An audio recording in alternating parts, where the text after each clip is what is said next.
하나님의 말씀 고린도전서 13장 4절에서 7절이 되겠습니다. 사랑은 오래 참고 사랑은 온유하며 투기하는 자가 되지 아니하며 사랑은 자랑하지 아니하며 교만하지 아니하며 무례히 행치 아니하며 자기의 유익을 굳지 아니하며 성내지 아니하며 악한 것을 생각지 아니하며 불의를 기뻐하지 아니하며 진리와 함께 기뻐하고 모든 것을 참으며 모든 것을 믿으며 모든 것을 바라며 모든 것을 견디느니라. 아멘. 사랑의 의지, 사랑의 의지라는 제목으로 같이 말씀을 나누고자 합니다. 고린도 교회는 성령의 은사, 특히 방언의 은사 때문에 굉장히 서로 반목을 하고 시기 질투를 하고 다툼이 일어나고 해서 교회가 혼란스러웠습니다. 그래서 사도 바울은 고린도전서 12장부터 14장까지 은사에 대해서 이렇게 증거합니다. 그런데 12장에서 은사를 이렇게 증거하다가 갑자기 13장에 와서는 사랑에 대해서 또 이렇게 증거를 합니다. 왜 갑자기 은사를 12장에 증거하다가 뜬금없이 13장에서 사랑을 이렇게 증거하고 다시 또 14장에서 은사를 또 다시 증거하는가? 그 이유는 왜 고린도 교인들이 은사를 가지고 그렇게 서로 시기하고 분란이 일어나고 문제가 되었는가? 그것은 사랑이 없었기 때문에 그랬던 것입니다. 그래서 사도 바울은 우리가 지난주에 살펴본 것처럼 13장 1절에 3절에서 사랑의 필수성, 모든 은사뿐만 아니라 모든 우리의 행함은 뭐가 밑바탕이 돼야 된다고요? 사랑. 사랑으로, 사랑의 그릇으로 담겨서 우리가 해야 된다. 사랑으로 하지 않는 모든 것은 아무 유익도 없고 아무 소용이 없다고 그렇게 사랑의 필수성에 대해서 증거를 합니다. 그리고 오늘 본문에서는 사랑의 의지에 대해서 증거를 합니다. 사랑의 의지, 이게 무슨 말인가 라고 여러분 생각할지 모르는데, 여러분 인격은 뭐예요? 인격이라는 거는, 인격이란 사람의 품격을 말합니다. 그런데 이 사람의 품격을 유지하기 위해서는 3요소가 필요합니다. 3요소. 인격의 3요소가 필요한데 그게 뭐냐? 바로 지, 정, 의입니다. 이게 인격의 3요소가 바로 지, 정, 의예요. 그래서 지, 정, 의가 뭡니까? 지식, 감정, 의지를 말합니다. 지, 정, 의. 그래서 지는 아는 것을 말해요. 아는 것. 아는 지식, 아는 것. 그 다음에 정은 감정, 마음, 감정을 말하고, 의지는 어떤 실천, 어떤 행함을 말합니다. 여러분, 우리 그리스도인은 신앙생활을 함에 있어서 바로 인격적으로 해야 돼요. 인격적으로 한다는 것은 지, 정, 의를 가지고 해야 된다는 거예요. 신앙생활을 지, 정, 의로 한다? 그게 무슨 말인가? 예를 들면 우리가 죄에 대해서도 지, 정, 의로 신앙생활을 해야 되는 거예요. 지가 뭔가, 죄가 뭔가, 죄가 뭔가를 알아야 돼. 무엇인가? 왜 많은 사람들이 죄를 범합니까? 죄가 뭔지를 몰라요. 뭐가 죄인지를 몰라요. 고작 어떤 사람들 죄라는 것은 세상 윤리도덕을 기준으로 생각하는데 그렇지 않아요. 죄라는 것은 성경에서 규정하는 죄가 무언가를 우리가 알아야 되겠죠. 그러니까 성경을 모르면 죄가 죄인 줄 모르는 거예요. 그렇죠? 예를 들면 뭐 미워하는 게 그게 뭔 죄야? 내가 뭐 남한테 뭐 친 것도 아니고 도적질한 것도 아니는데, 그런데 성경은 미움도 죄다, 살인이다 이렇게 규정하잖아요. 그러니까 성경을 통해서 우리는 죄가 죄됨을 알아야 되는 거예요. 그렇죠? 죄됨을 알아야 돼요. 그 다음에 정, 감정.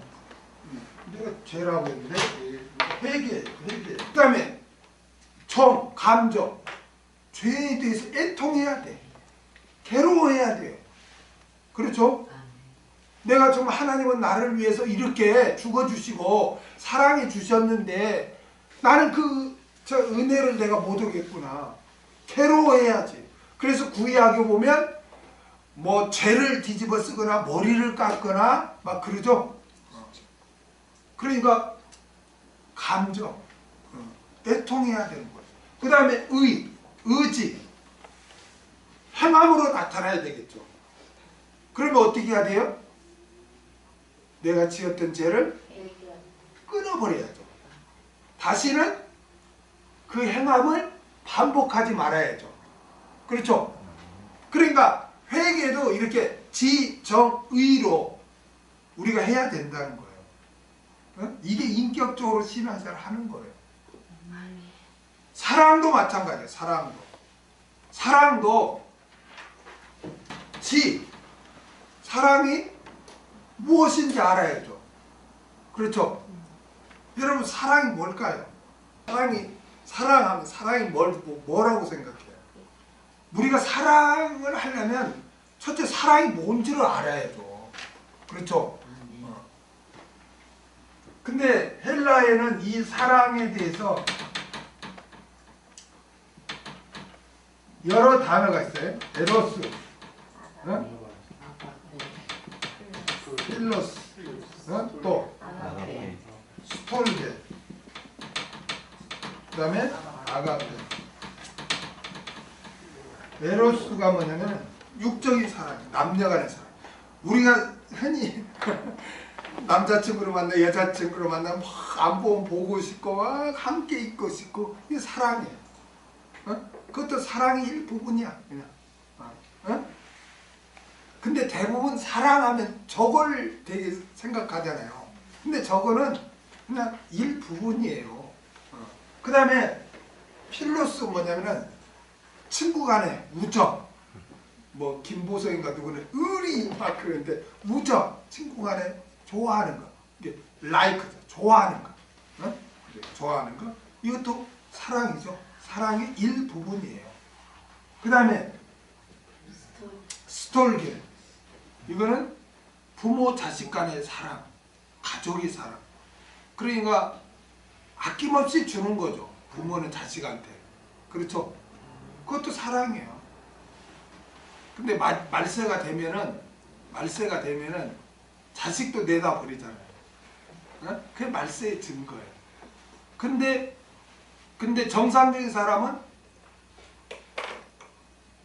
아낌없이 해주고 싶잖아요. 그렇죠? 다 해주고 싶잖아요. 그것도 사랑의 일부분이에요. 스톨게니까. 그런데 대부분 불신자들은 여기까지는 그냥 여기까지는 하죠. 그러나 하지 못하는 사람이 있는데 아가페가 뭐냐? 무조건적이에요. 무조건적. 아가페는 첫째 심적인 사랑이에요. 그게 무조건적인 사랑. 그 다음에 희생적인 사랑. 그러니까 사랑은 조건이 없어요. 상대방이 조건이 없다는 것은 상대방이 나에게 어떻게 하냐에 따라서 내가 하고 안 하고 그 달라지는 게 아니에요. 아까 원수까지 사랑하는 것도 무조건적이니까 그런 거예요. 세상 사람들은 나에게 나를 이뻐해주고 나를 좋아하고 나를 사랑해주는 사람을 사랑하죠. 그렇죠? 그러나 아가페는 원수야. 나의 원수야. 나를 핍박해. 나를 거역해. 어? 그럼에도 불구하고 사랑하는 게 아가페. 무조건적인. 아멘? 그리고 아가페는 희생적인 사람이에요. 희생적인 사람.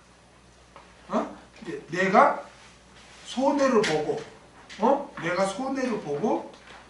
상대방을 위해 주는 거예요. 이게 사랑이에요. 사랑.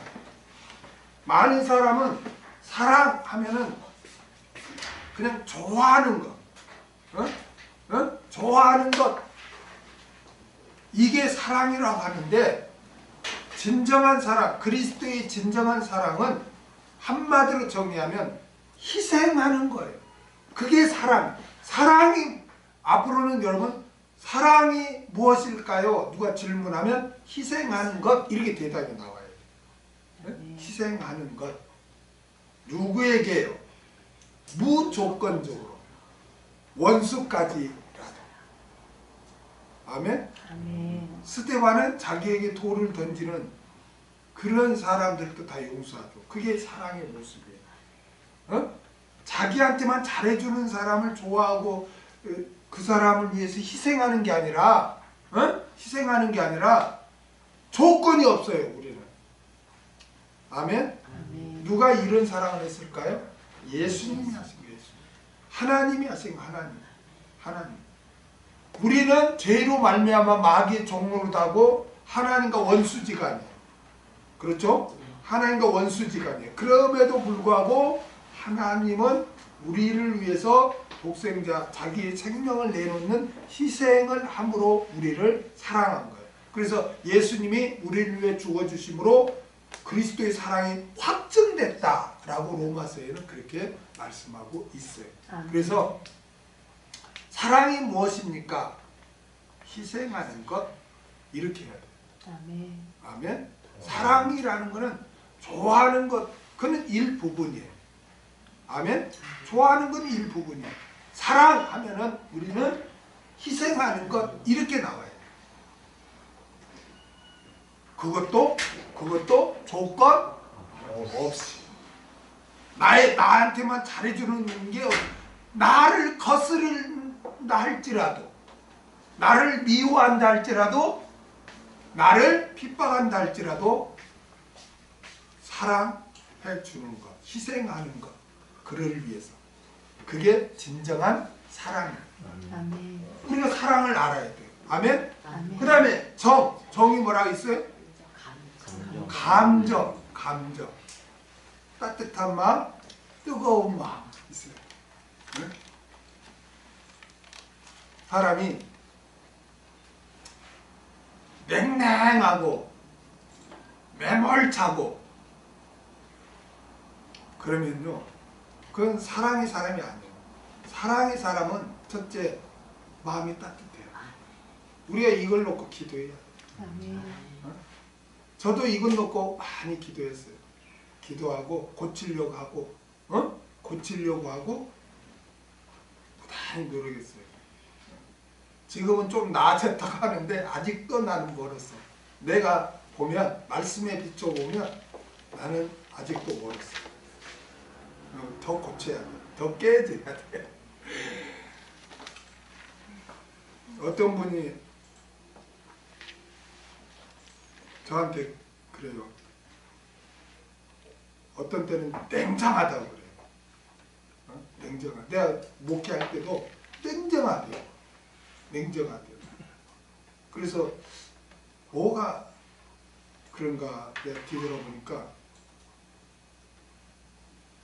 이렇게 다른 데로 가거나 거역하고 옮기거나 막 하면은 일절 관심을 안 주는 거예요. 그런 사람. 전화도 안 하고 전혀 아예 관심을 안 둬요. 그러니까 냉정하다는 소리를 들어요. 그런데 그걸 고쳐야 돼요.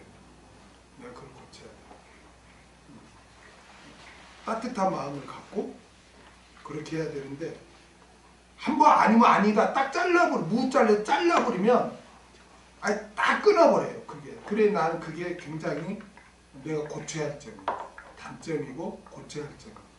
그래서 항상 이 점은 내가 기도하고 내가 노력해서 내가 고쳐야 되겠다. 아무리 나에게 서운하게 하고 이렇게 했어도 내가 그를 위해 끝까지 기도해주고 좋은 감정을 갖고 항상 관심을 가져야 되겠다. 이 점을 제가 이제 고치려고 이게 내가 아직까지 성화가 덜 되고 내가 고쳐야 할 부분이다. 내가 사랑이 아직도 부족한 사람이구나. 그런 걸 깨닫고 기도하고 있어요. 또 고치려고 노력하고 있어요. 그런데 이 감정, 따뜻한 마음, 뜨거운 마음 이게 있어야 돼 항상. 응? 매몰차거나 냉랭하거나 이래서는 어떤 사람 막 이렇게 하면 뭐 대하는 뭐 찬바람 쌩쌩 분다는 사람 있잖아요. 응? 그거 안 좋은 거예요. 솔직히. 그건 사랑의 사람이 아니에요. 사랑의 사람은요 항상 그 마음에 있는 게 상대방 전달이 돼요. 여러분 마음이 모를 것 같죠? 근데 그게 다 얼굴로 나타나고 태도로 다 나타나게 돼 있는 거예요. 마음이. 응? 그래서 그런 것도 우리가 기도해야 돼. 항상 내가 긍휼히 여기는 마음, 따뜻한 마음, 이런 넓은 마음, 넓은 사도 바울이 그러죠. 내가 마음을 넓혔으니 너희도 넓혀라 그러잖아요. 그게 사랑의 사람이에요. 이게 속 좁은 사람이라고 있죠. 에? 속이 좁은 사람. 이거는 사랑의 사람이라고 할 수가 없어. 이게 항상 마음을 넓게 하고, 그리고 항상 이해하려고 하고, 용납하려고 하고, 긍휼히 여기고, 항상 따뜻한 마음 가질 때, 그게 이제 사랑이 사람으로 성숙돼 가는 거예요. 우리가 이걸 놓고 기도해야 돼요. 아멘. 그 다음에 의지가 뭐라고 그랬어요? 실천적 행동이라고 그랬죠? 실천적 행동. 그래서 오늘 제목이 뭐예요? 사랑의 의지. 사랑의 실천적인 삶이 무엇인가? 응? 무엇인가를 사도 바울은 오늘 본문에서 사랑의 의지를 15가지로 이렇게 설명을 합니다. 자, 우리 4절을 다 같이 읽겠습니다. 시작. 사랑을 오래 참고 사랑을 온유하며 사랑을 투기하지 공사가 되지 아니하며 사랑은 자랑하지 아니하며 교만하지 아니하며. 아멘. 사랑은 오래 참고. 사랑의 의지 첫 번째는 오래 참는 거예요. 사랑의 의지 첫 번째가 뭐라고요? 오래 참는 거. 오래 참고를 마크로디메이라고 해요. 마크로디메이는 기다리다.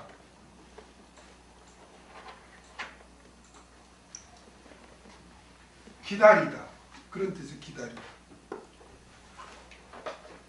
그리고 오래 참는다는 것은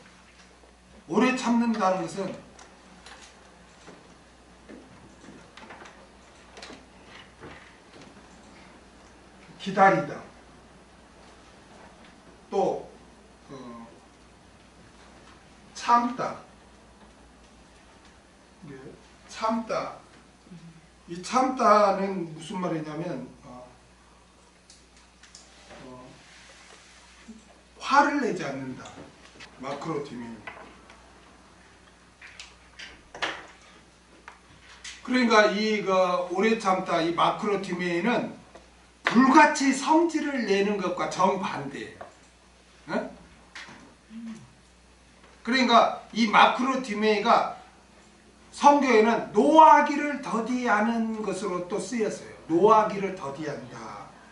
라는 뜻으로 또 마크로티메이가 쓰였어요. 그러므로 오래 참고는 나에게 해를 끼치거나 나를 속상하게 하거나 나를 거스려도 노하기를 이렇게 더디하고 또 상대방이 옳은 길로 돌아오도록 기다리는 것, 기다려주는 것, 이게 바로 사랑입니다. 아멘?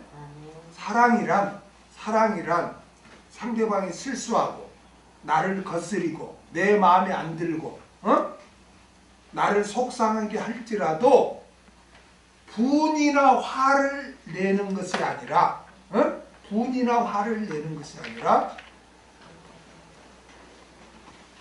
이렇게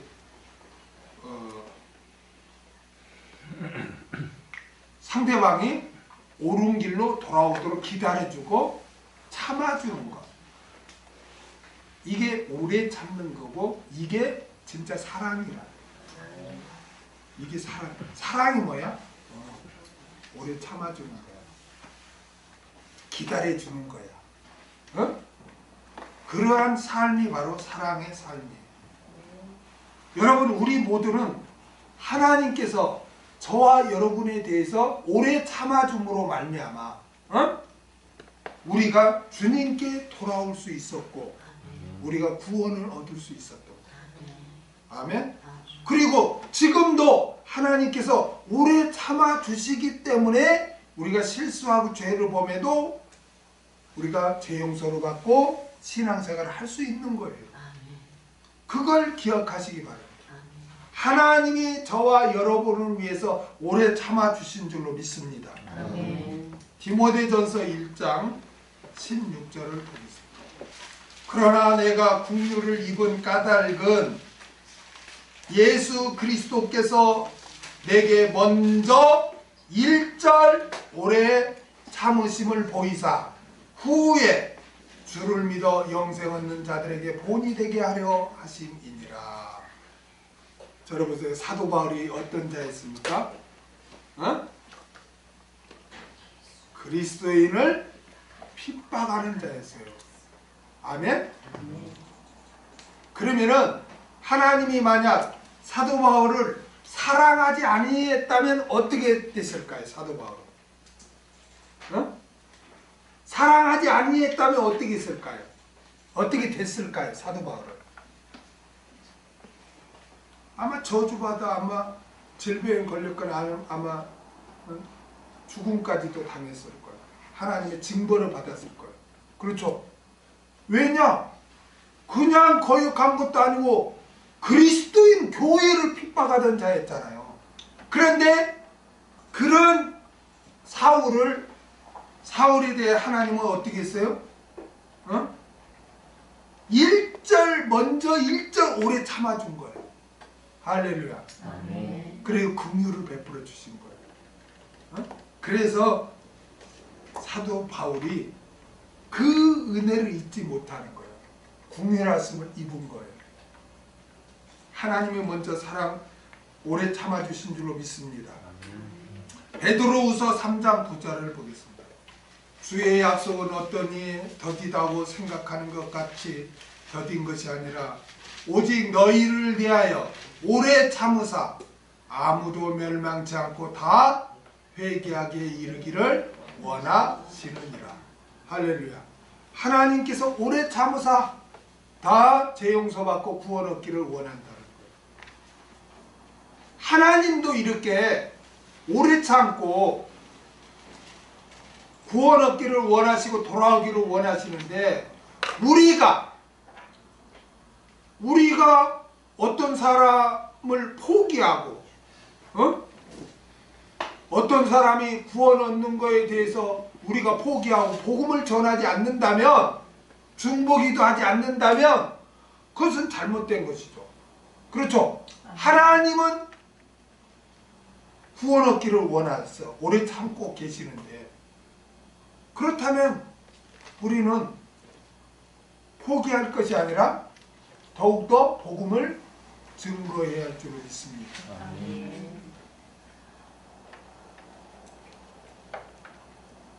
우리를 구원해 주신 주님께서는 우리에게 요구하시는 것이 뭔지 아십니까? 오래 참으라고 권면해 주고 있어요. 오래 참으라고. 에베소서 4장 1절에서 2절을 보겠습니다. 그러므로 주 안에서 갇힌 내가 너희를 권하노니 너희가 부르심을 입은 부르심에 합당하게 행하여 모든 겸손과 온유로 하고 오래 참음으로 사랑 가운데서 서로 용납하고. 할렐루야. 오래 참는 것은 부르심에 합당하게 행하는 거예요. 아멘. 골로새서 3장 12절.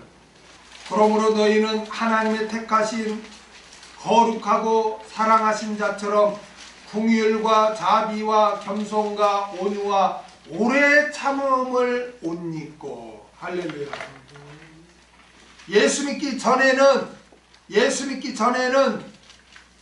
분과 악의와 해방과 너희 입에 부끄러운 말이다. 이러한 것은 벗어버려야 된다. 그리고 너희들이 입어야 할 옷이 있다. 그것은 뭐냐? 바로 자비와 겸손과 온유와 오래 참음이다. 예수 믿기 전에는 오래 참아주지 않고 분을 냈다면 예수 믿은 후에는 오래 참아주라는 거예요. 그게 그리스도인의 삶이라는 거고 그게 사랑이라는 거예요. 한 구절만 더 보겠습니다. 데살로니가전서 5장 14절. 데살로니가전서 5장 14절. 또 형제들아 너희를 권면하노니 규모 없는 자들을 권계하며 마음이 약한 자들을 안위하고 힘이 없는 자들을 붙들어주며 모든 사람을 대하여 오래 참으라.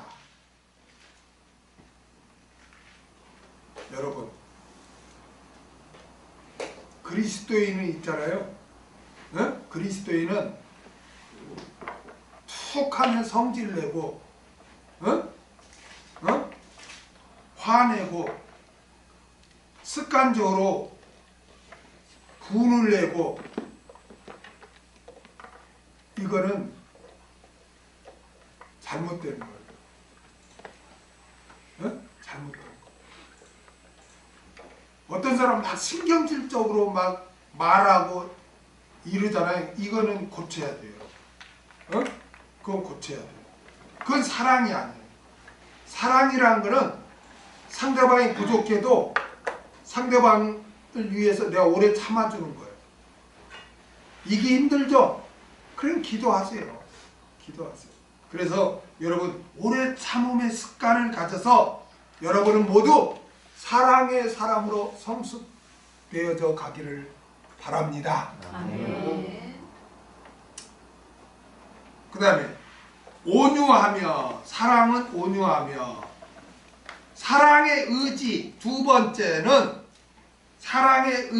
번째는 온유한 것입니다. 온유한 것. 온유하며를 헬라어로 크레스티타이라고 해요. 이게 뭐냐? 친절한, 예의 바른, 친절한 예의 바른.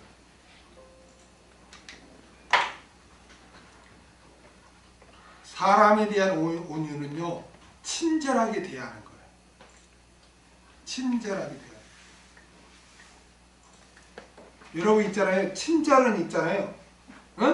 친절은 사랑의 외적인 모양이고 태도예요. 저 사람이 사랑이 있는가 없는가는 그 친절함을 보면 알 수 있어요. 친절함. 인상을 막 팍팍 쓰고 매몰차게 사람을 대하는 것은 그건 온유한 자세가 아닌 거예요. 그건 그리스도인의 태도가 아닌 거예요.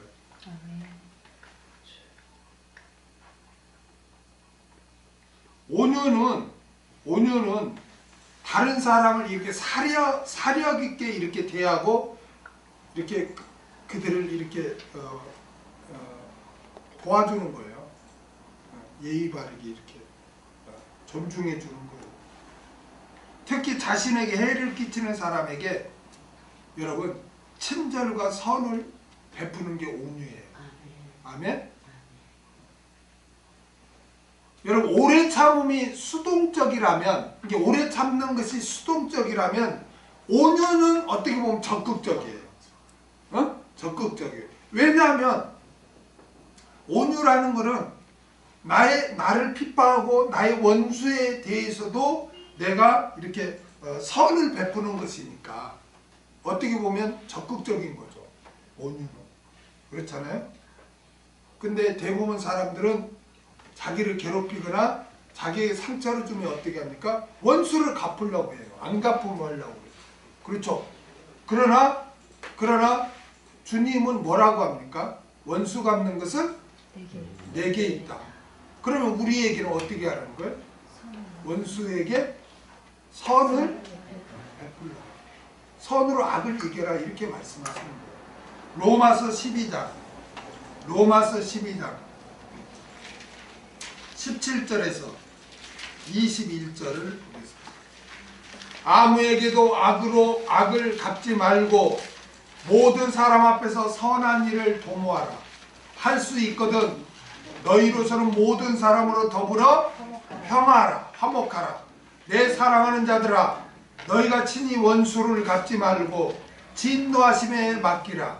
기록되었으되 원수 갚는 것은 내게 있으니 내가 갚으리라 주께서 말씀하시니라. 네 원수가 줄이거든 먹이고 목마르거든 마시우라.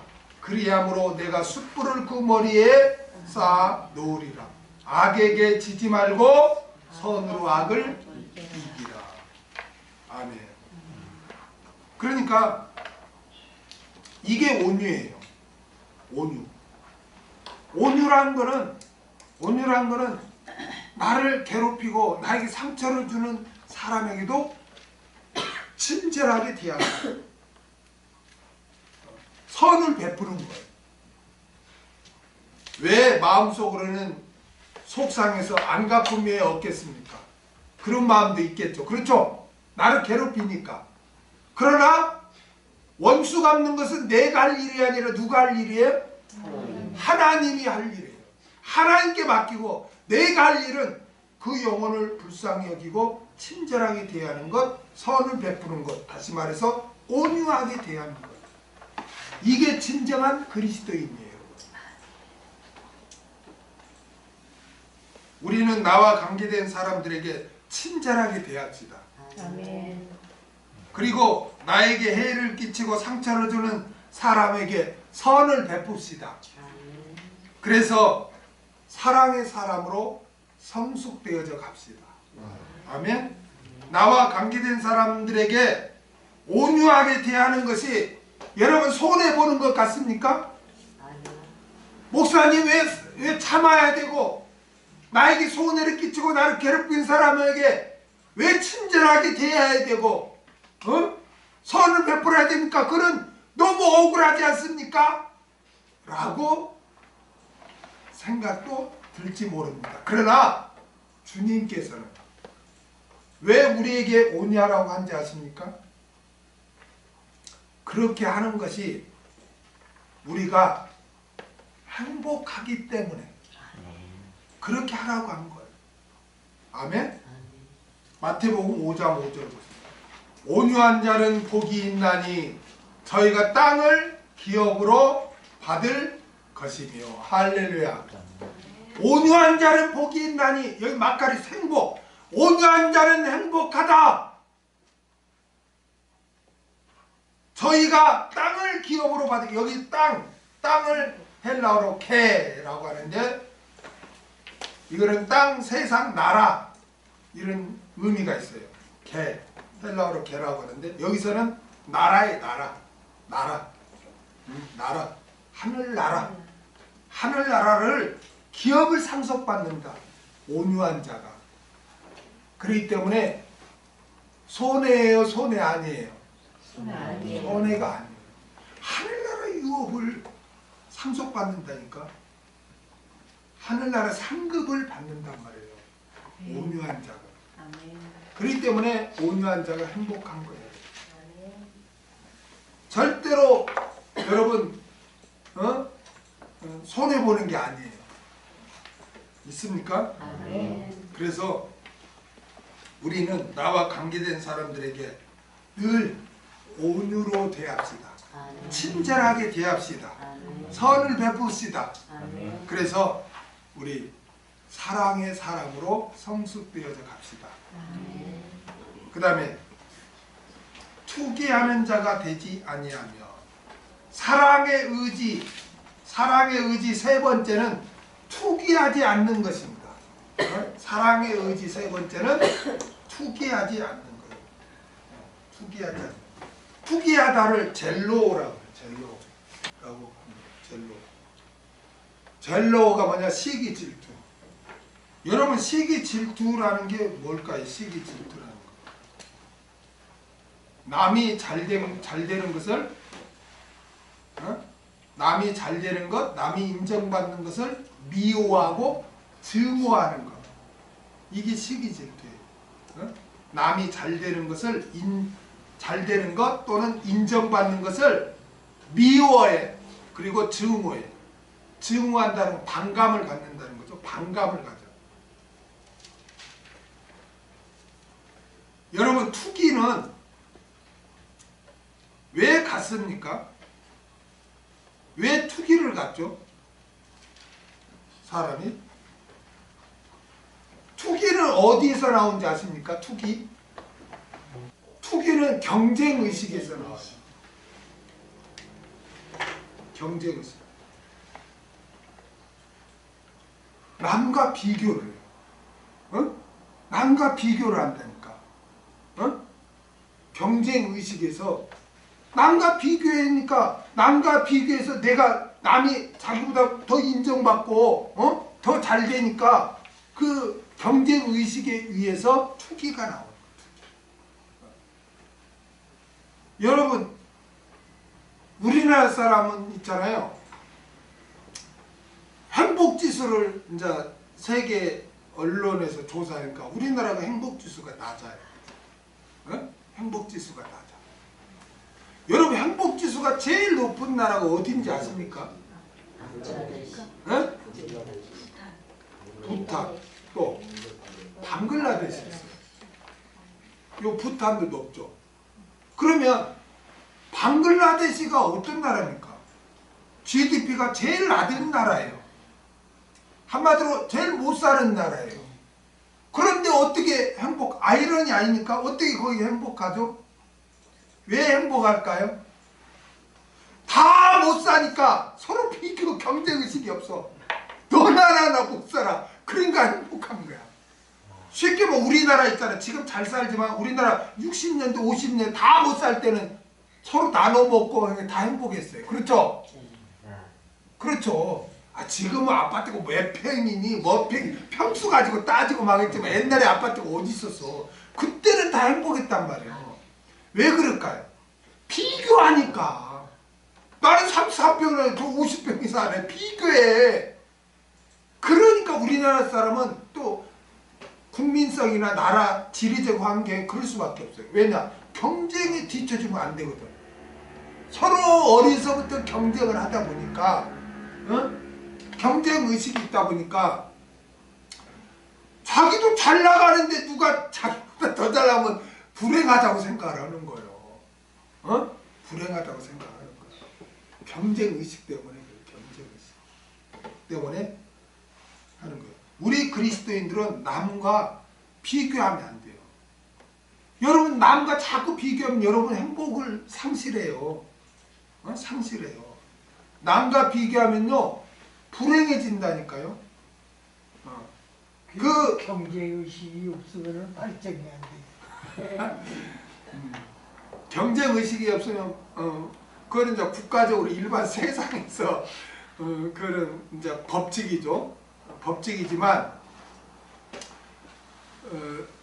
행복에 있어서는 경쟁의식이 들어가면 안 되는 거예요. 행복에 있어서. 왜 이렇게 사람이 불행해지냐면 창세기 4장 보면 가인과 아벨이 하나님 앞에 제사를 드려요. 근데 하나님 보니까 하나님이 가인의 제사를 받지 않고 아벨의 제사를 받아요. 근데 가인이 보니까 자기 건 안 받고 아벨 것만 받는 거야. 그래, 자기를 봐야죠. 아, 왜 나의 예배를 왜 하나님이 안 받으시지? 그러면 자기를 보고 아, 내가 뭐 때문에, 아, 내가 삶이 잘못됐구나. 내가 악한 삶을 살았구나. 또 하나님의 뜻에 어긋난 내가 제사를 드렸구나. 이렇게 하고 했더라면 되는데 그런 거 없이 아벨을 본 거예요. 응? 그러니까 뭐야, 내 건 안 받고 왜 아벨 건 받아? 그래서 결국 투기를 하잖아요. 그래서 아벨을 때려 죽이는 거예요. 근데 이거는 굉장히 인간의 본성이야. 굉장히 자리 잡고 있어. 그래서 우리 이걸 조심해야 돼요. 심지어 누구도 이런 마음을 가졌냐면, 누구도 이런 마음을 가진지 아십니까? 그렇죠. 제자들도 이런 마음 가졌어. 요한복음 21장. 요한복음 21장. 18절에서 22절. 예수님이 베드로에게 이렇게 말씀하십니다. 내가 진실로 진실로 내게 이르노니 젊어서는 내가 스스로 띠띠고 원하는 곳으로 다녔거니와 늙어서는 네 팔을 벌리리니 남이 내게 띠띠우고 원치 않는 곳으로 데려가리라. 너 복음 증거하다가 너는 순교당한다. 이제는 네 맘대로 네 목숨도 못한다. 라고 예수님이 말씀하십니다. 이 말씀을 하시면 베드로가 어떤 죽음으로 하나님께 영광을 돌릴 것을 가리키시니라. 이 말씀을 하시고 베드로에게 이르시되 나를 따르라. 너 죽는다? 나를 왜 죽을 거야? 그러니까 각오하고 나를 따라? 이렇게 했단 말이에요. 그러니까 베드로가 뭐라 하는지 보세요. 이 뜬금없이 베드로가 돌이켜 예수의 사랑하시는 그 제자 요한을 말하죠.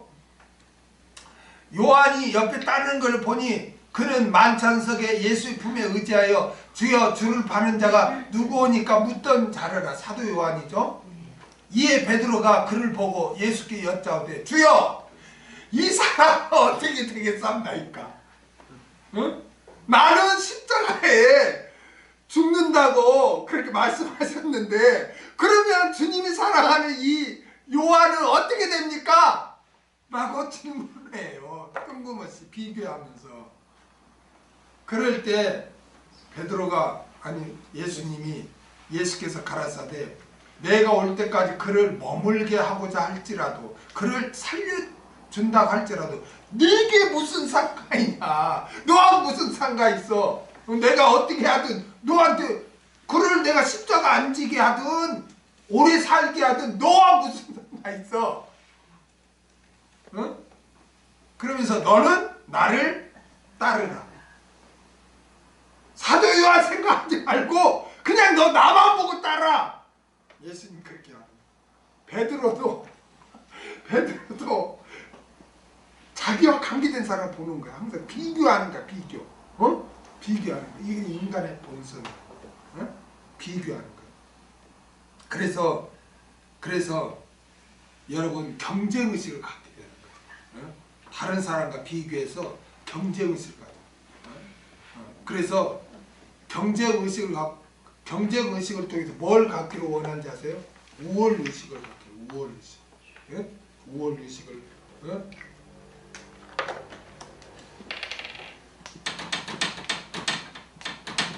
우월의식을 가져요. 그래서 투기하는 거예요.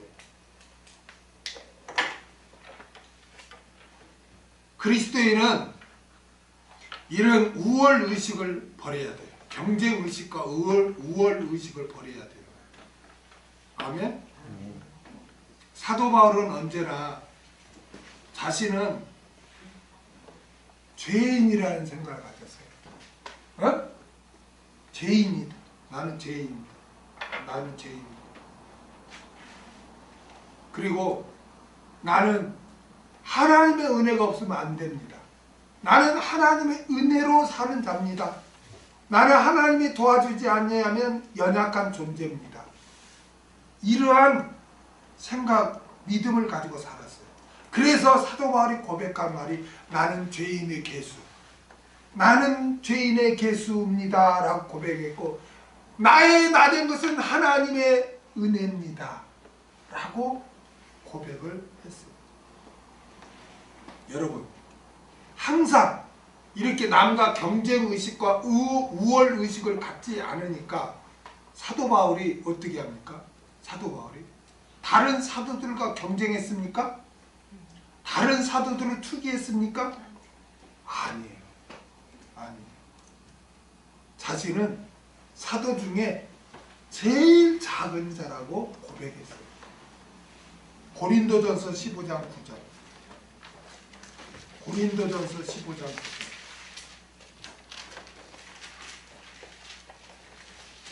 나는 사도 중에 지극히 작은 자라. 내가 하나님의 교회를 핍박하였으므로 사도라 칭함을 받기에 감당치 못할 자로다. 여러분, 우리는 잘난 자가 아니에요.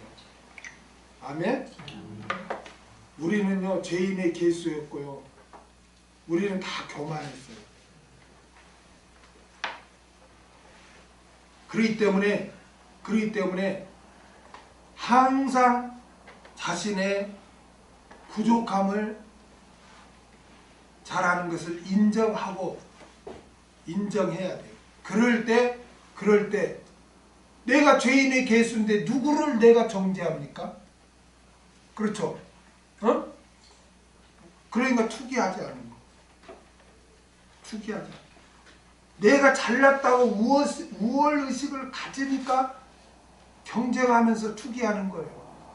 그러나 내가 죄인의 개수고 내가 부족해서 하나님의 도우심이 없으면 살 수 없는 연약한 존재인데 내가 누구에게 내가 우월의식을 내가 가질 수 있겠습니까?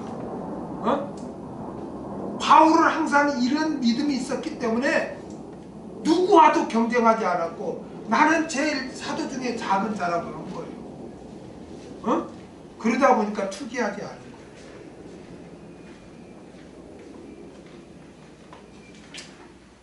여러분 성도는 있잖아요.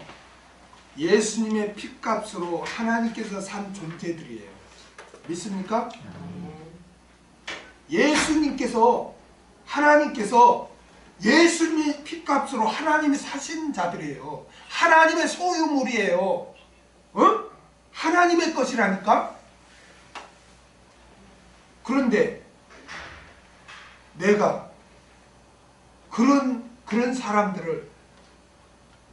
그런 사람들에게 우월의식을 가질 수 있어요? 어? 투기할 수 있어요? 귀한 사람들인데. 그리고 성도들에게는 성령님이 계시잖아요. 그런데 내가 더 낫다고 우월의식을 갖고 투기할 수 있어요? 없어요. 그건 잘못된 거예요. 그건 잘못된 거예요. 너무너무 다 귀한 존재들이에요. 그래서 우월의식을 갖고 경쟁해야 할 대상이 아니라 존경해야 할 대상이에요. 믿습니까? 존경해야 돼요. 서로 존경해야 돼요. 투기해서가 아니라 투기하면 안 되고 존경해야 돼요. 왜요? 하나님이 예수님의 핏값으로 사셔서 하나님의 소유고 성령님이 함께하고 있는데 존경해야지. 당연히. 믿습니까? 인정해줘야 돼요. 사람은 언제나 자신의 부족함을 인식하고 형제를 존경하고 인정해주는 것이 사랑이에요. 이럴 때 여러분 형제를 섬길 수 있는 거예요. 우리는 투기하는 일을 물리쳐서 사랑의 사람으로 성숙돼야 할 줄로 믿습니다. 이제부터는 상대방은 누구라고요? 섬기는 대상, 존경의 대상. 로마서 12장 10절 한번 볼까요?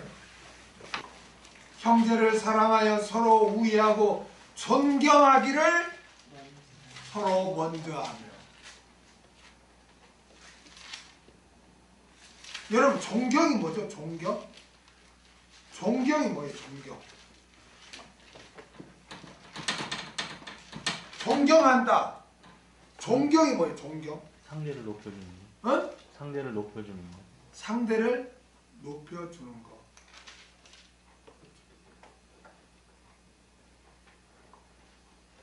어떻게 할 때 우리가 존경할 수 있죠? 아니 우리가 상대방을 존경하려면 어떤 사람을 존경할 거리가 있어야 존경하지. 그런 사람이 있잖아요. 아 무슨 존경할 게 있어야 존경하지. 그냥 무조건 내가 존경합니다 해서 그게 되는가? 응? 사랑? 왜 주님은 서로 존경하라고 하죠? 존경이 뭐예요? 존경은 뭐냐면은 헬라어로 존경은 티메라고. 티메가 뭐냐? 값을 매기다. 값을 매기다. 값을 인정하다.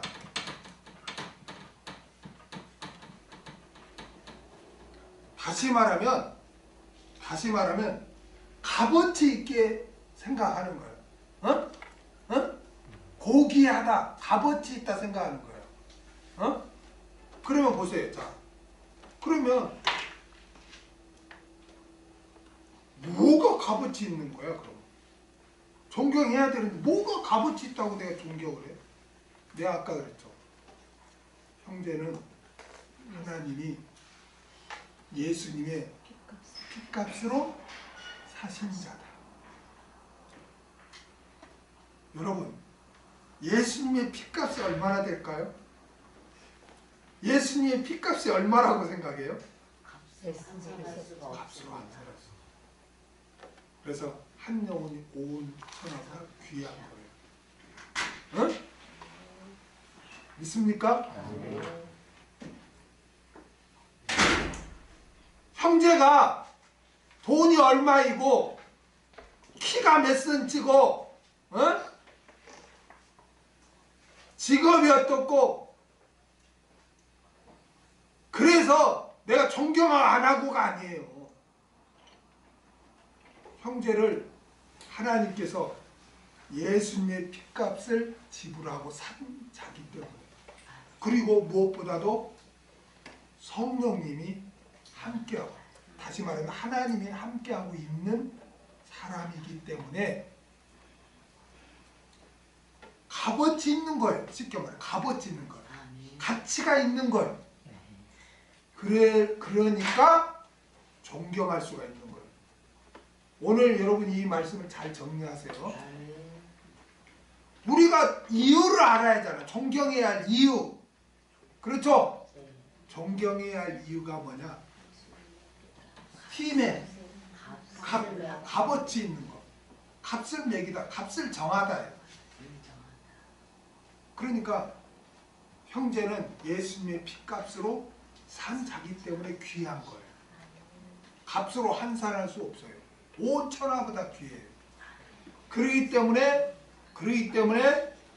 우리는 투기해서는 안 되고 존경해야 되는 거예요. 경쟁의 대상이 아니라 존경의 대상이에요. 그렇게 형제를 존경하는 삶을 사는 자가 진짜 사랑하는 사람이에요. 아멘? 누가 잘됐다 하는데 막 시기하고 질투한다? 그 사람 사랑이 없는 사람이에요. 그래서 형제를 대할 때마다 항상 여러분이 염두에 둬야 할 게 뭐냐? 제가 너무나 안타까운 것은 많은 사람들이 교회 다니면서 모든 관심이 눈에 보이는 게 가 있고 눈에 보이는 곳으로 너무나 휘둘려요. 형제를 바라봐도 외모로 본단 말이에요. 키가 몇 센치냐, 뭐 직업이 뭐냐, 가진 돈이 얼마냐, 뭐 이런 힘이 있냐 없냐, 건강하냐 건강하지 않냐, 이런 걸로 막 판단하려고 그래요. 그래서 실수를 하는 거예요.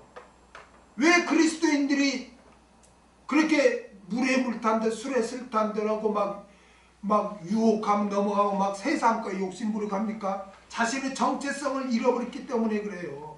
내가 어떤 자인가, 내가 어떤 자인가, 내가 어떤 자인가는 이래봬도 나에게는 하나님이 계신다. 나는 지금 영생을 살고 있다. 나에게는 천국의 삶이 예정되어 있다.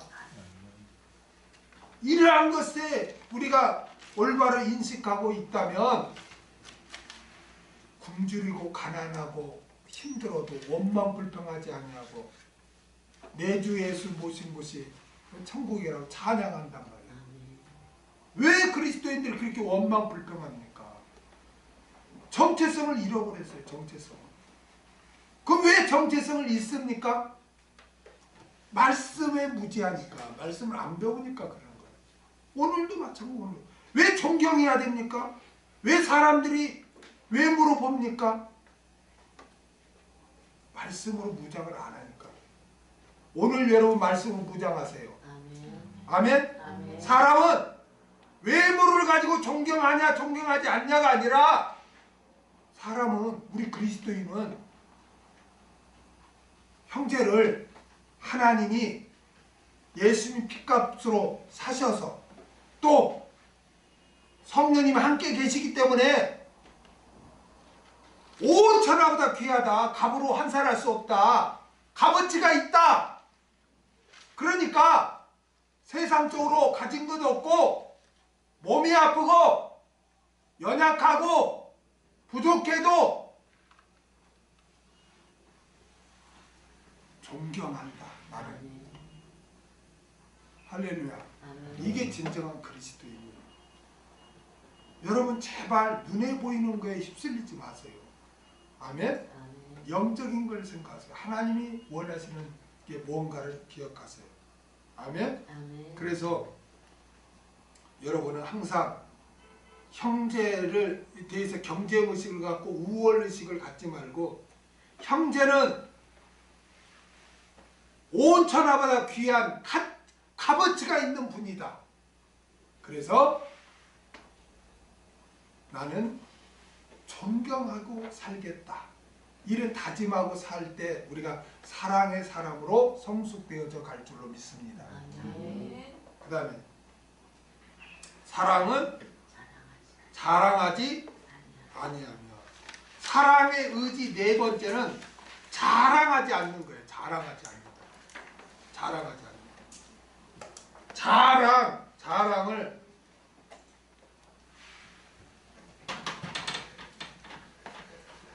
자랑을 페루에타이라고 하는데, 이건 뭐냐? 교만, 과장, 무익한 잡담. 자랑은 교만한 것으로 상대방보다 자신이 우월하다는 것을 나타내는 것이에요. 자랑. 자랑이 뭐라고요? 자랑은 교만한 것으로 상대방보다 자신이 우월하다는 것을 나타내는 것이에요.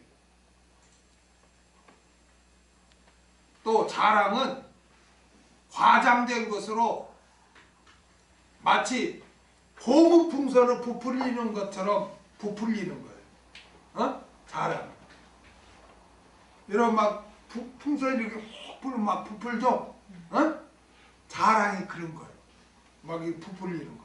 그 다음에 자랑은 또 무익한 잡담으로 상대방에게 아무 유익이 없는 잡담에 불과한 거예요. 상대방에게 유익을 주기는커녕 뭘 줘요? 예? 예? 이게 유익을 주기는커녕 제가 이 자랑은 뭐와 같다고 그랬어요? 복싱 선수가 잽을 치는 거예요. 잽을 치는 거예요. 이게 치는 거야 마는 거야 하면 괜히 조금씩 맞은 약 올리는 거죠. 그렇죠. 이게 자랑은 상대방에 유익을 주는 것이 아니라 아예 상처를 주는 거예요. 약 올리는 거예요. 약 올리는 거다. 이게 복싱에서 잽을 치는 거야. 응? 그러니까 여러분 제발 자랑은 우리가 세상적인 자랑을 하지 말아야 돼요. 여러분 우리가 명심해야 될 게 있는데요. 이 세상 것의 자랑은 있잖아요. 이 세상 것에 자랑하고 싶은 마음, 이 세상 것을 가지고 자랑하는 것은 하나님과 관련 없이 그 마귀가 주는 거예요. 마귀가 주는 거예요. 마귀가 이렇게 부추기는 것이고 그건 하나님의 뜻이 아니에요. 요한일서 2장 16절 한번 보겠습니다. 요한일서 2장 16절. 이 세상에 있는 모든 것이 육신의 정욕과 안목의 정욕과 이생의 자랑이니 다 아버지께로 쫓아온 것이 아니요 세상으로 쫓아오는 것이라. 이생의 자랑, 이 세상 것에 대한 자랑은 아버지와 상관없다는 거예요. 다 세상으로 쫓아온다. 여러분 세상은 누가 주관하고 있어요? 마귀가 주관하고 있는 거예요. 여러분 이 세상 것에 대해서 자랑하는 것은요, 잘 들으세요. 아이 그럼 좀 자랑하는 거 어때서? 이 세상 것에 대한 자랑은 성경은 악이라고 했어요. 악. 뭐? 악이래. 이 세상 것을 자랑하는 것은 악이래. 야고보서 4장 6절. 야고보서 4장 16절 읽겠습니다. 시작. 이제 너희가 허탄한 자랑을 자랑하니 이러한 자랑은 다 악한 것이라. 아멘. 여러분 이런 말씀은 다 명심해야 돼요. 아 내가 좀 잘하면 어때서? 근데 이 세상 거의 자랑은요 악이라는 거야. 악이다. 성경 분명히 그렇게 말씀하고 있으면 우리가 그 말씀 새겨야죠. 그렇죠? 그리스도인은 있잖아요. 그리스도인은 세상 것을 자랑하는 자가 아니고 예수 그리스도를 자랑하고, 우리 그리스도인의 자랑은 누구요? 예수 그리스도. 그 다음에 주 안에서 누리는 하나님의 은혜. 하나님의 은혜를 자랑해야 돼요. 아멘? 우리 그리스도인이 자랑해야 될 거는 세상 것에 대한 자랑이 아니라 예수 그리스도와 주 안에서 누리는 하나님의 은혜를 우리가 자랑해야 돼요. 할렐루야. 꼭 기억하시기 바랍니다. 갈라디아서 6장 14절.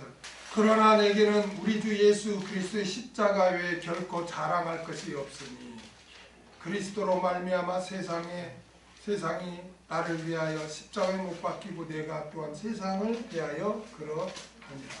아멘. 오직 우리 주 예수 그리스도의 십자가에 대하 결코 자랑할 것이 없다. 라고 바울은 고백합니다. 그리고 세상에 대해서는 나는 죽은 자다. 세상에 대해서는 나는 자랑할 것이 없다. 죽은 자다. 라고 고백합니다. 고린도후서 10장 17절 보겠습니다. 고린도후서 10장 17절. 고린도후서 10장 17절. 자랑하는 자는 주 안에서 자랑할지니라. 할렐루야. 여러분 우리가 자랑할 것은 주님이 나에게 베푸신 그 은혜를, 우리가 자랑해야 돼요. 찬송해야 돼요. 감사해야 돼요. 아멘? 우리는 세상적인 것을 자랑하지 말아요. 왜 고린도 교회가 왜 그렇게 막 분란이 되고 문제가 돼요? 자랑을 막 했기 때문에 막 자랑을 했기 때문에 우리는 세상적인 것을 자랑하지 않고 오직 예수 그리스도와 그 은혜를 자랑함으로써 우리는 사랑의 사람으로 성숙되어져 가야 할 줄 믿습니다. 아멘. 오늘은 여기까지. 다음 주에 이어서 계속 기도하겠습니다.